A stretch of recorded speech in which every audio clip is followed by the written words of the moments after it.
Chapter 9. The Core. Meanwhile, I was in a place of clouds. Big, puffy, pink-white ones that showed up sharply against the deep blue-black sky. Higher than the clouds, immeasurably higher, flocks of transparent orbs, shimmering beings arced across the sky, leaving long, streamer-like lines behind them. Birds? Angels? These words registered when I was writing down my recollections.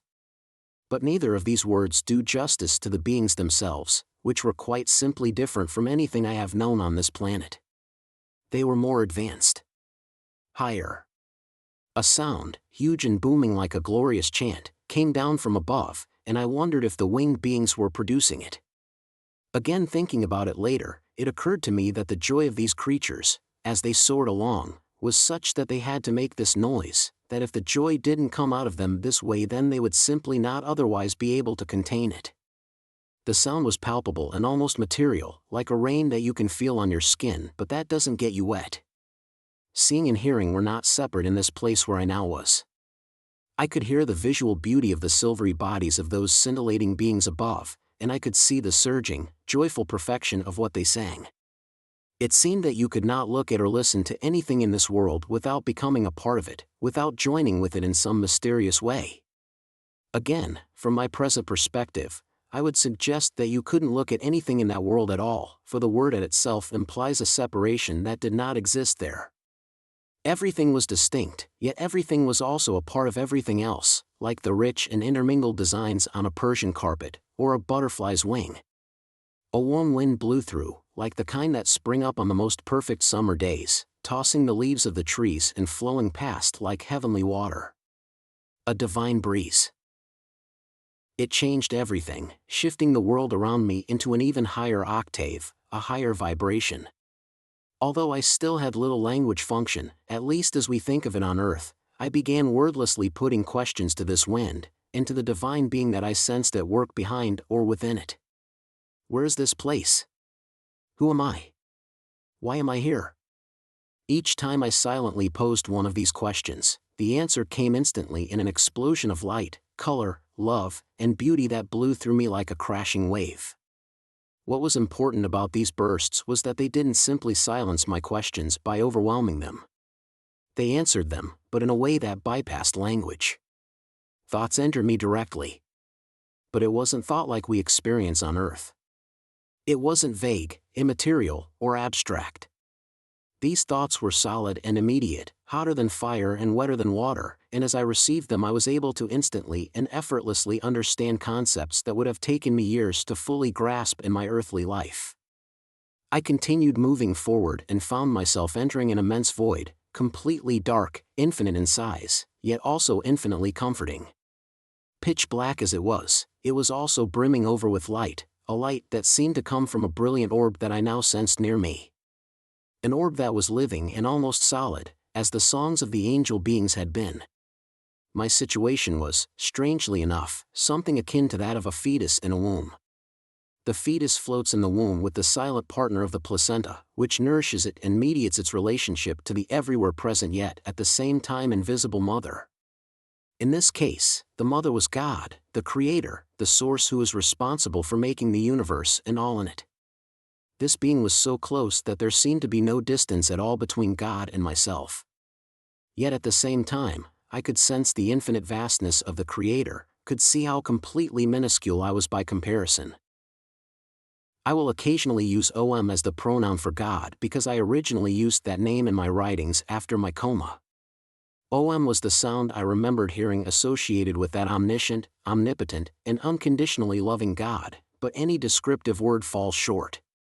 The pure vastness separating OM and me was, I realized, why I had the orb as my companion. In some manner I couldn't completely comprehend but was sure of nonetheless, the orb was a kind of interpreter between me and this extraordinary presence surrounding me. It was as if I were being born into a larger world, and the universe itself was like a giant cosmic womb, and the orb, who remained in some way connected to the girl on the butterfly wing, who in fact was she, was guiding me through this process. Later, when I was back here in the world, I found a quotation by the 17th century Christian poet Henry Vaughan that came close to describing this place, this vast, inky black core that was the home of the divine itself. There is, some say, in God a deep but dazzling darkness. That was it, exactly, an inky darkness that was also full to brimming with light. The questions, and the answers, continued. Though they still didn't come in the form of language as we know it, the voice of this being was warm and, odd as I know this may sound, personal. It understood humans, and it possessed the qualities we possess, only in infinitely greater measure. It knew me deeply and overflowed with qualities that all my life I've always associated with human beings, and human beings alone: warmth, compassion, pathos, even irony and humor. Through the orb, Oum told me that there is not one universe but many, in fact, more than I could conceive, but that love lay at the center of them all. Evil was present in all the other universes as well, but only in the tiniest trace amounts. Evil was necessary because without it free will was impossible, and without free will there could be no growth, no forward movement, no chance for us to become what God longed for us to be. Horrible and all-powerful as evil sometimes seemed to be in a world like ours, in the larger picture love was overwhelmingly dominant, and it would ultimately be triumphant. I saw the abundance of life throughout the countless universes, including some whose intelligence was advanced far beyond that of humanity. I saw that there are countless higher dimensions, but that the only way to know these dimensions is to enter and experience them directly. They cannot be known, or understood, from lower dimensional space. Cause and effect exist in these higher realms, but outside of our earthly conception of them. The world of time and space in which we move in this terrestrial realm is tightly and intricately meshed within these higher worlds. In other words, these worlds aren't totally apart from us, because all worlds are part of the same overarching divine reality. From those higher worlds one could access any time or place in our world. It will take me the rest of my life, and then some, to unpack what I learned up there.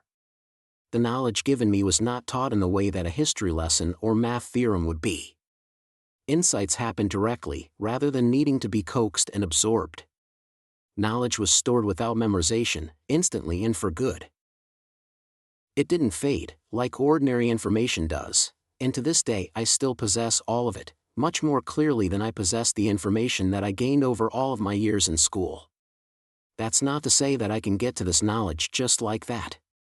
Because now that I'm back here in the earthly realm, I have to process it through my limited physical body and brain. But it's there.